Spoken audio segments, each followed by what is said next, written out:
Welcome back to the Us versus Them channel. I'm your host, Vince, and we're going to break down the next fight we have. We have Jake Matthews versus Neil Magny.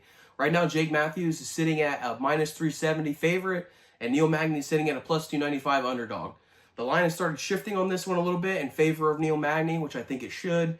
I saw it got up to almost minus 600 at one point for Jake Matthews. That's insane, honestly. I still think this line's still a little bit inflated, but it's definitely closer to where it should be.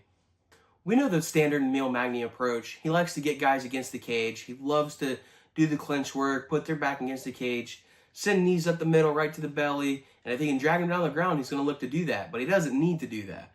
He's perfectly okay to win a boring-ass fight. But we did see in the most recent fight against Elizeu Soleski dos Santos, I think that part, the dos Santos is optional.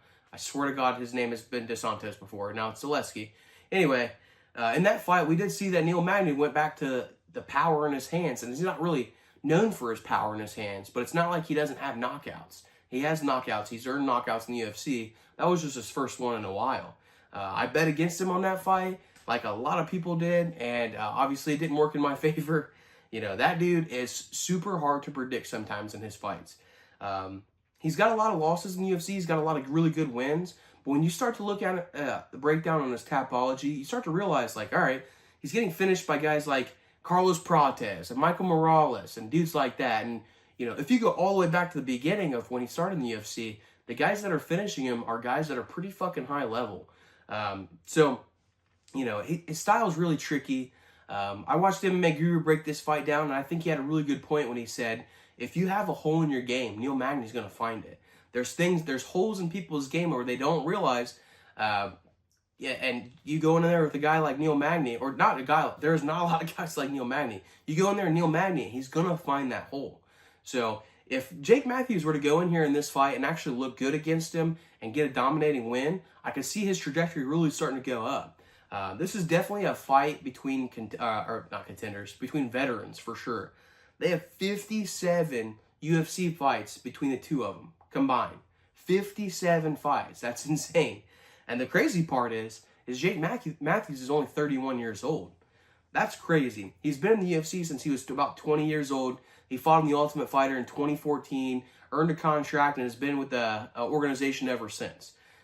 He's really grown in his game over the years for sure. He was more of a grappling fighter. He was known for his grappling skills. But when you watch recent fights with him, you realize how well-rounded he is. He's actually a pretty well-rounded fighter. I'm not saying that his striking is setting the world on fire or anything, but he stays really defensively sound. He does a good job of picking his shots and keeping pressure on guys. He's not really trying to point fight either. He's not really known for his knockout power. He only has like 4 knockouts or something like that on his record. It's the minimal amount of knockouts. So he's not really known for his his power, but he can do. I can see him potentially earning a ground and pound potentially in this fight. It's not what I'm predicting though. It's definitely not what I'm predicting. So, you know, I've been going back and forth on how this fight is going to get done. I do think Jake Matthews has the tools in his toolbox to get this one done. I really do. I do think the line's a little bit inflated still. It's come down to a more reasonable amount. Still a little bit inflated. I want to see Jake Matthews get this one done by finish, just for his career. Like I said, between the two guys, his trajectory is definitely pointed higher than Neil Magny's. Neil Magny's 38 years old. So I want to see Jake Matthews get this one done by finish. But when I broke down his fight with, what's his name? When I broke down his fight against Phil Rowe, obviously very similar build to Neil Magny. They fought, you know, a really competitive fight. I think you can, you know, if you fight Phil Rowe, that's a good comparison when you're getting ready to fight Neil Magny. But when I watched the fight against Phil Rowe, the one thing I noticed is that he wasn't able to get any really good submission attempts on Phil Rowe. I don't think Neil Magny is going to be any easier, outside of potentially a club and sub. You know, that obviously can happen too. But even still, I don't know if that's going to happen because, like I said, Jake's not really known for his power. But I do see him winning a pretty comfortable decision here. So for my official prediction, I'm going to go with Jake Matthews by decision. That's all I got for you guys in this fight. I'm excited for this fight. I really am. I think it has potential to be a good fight.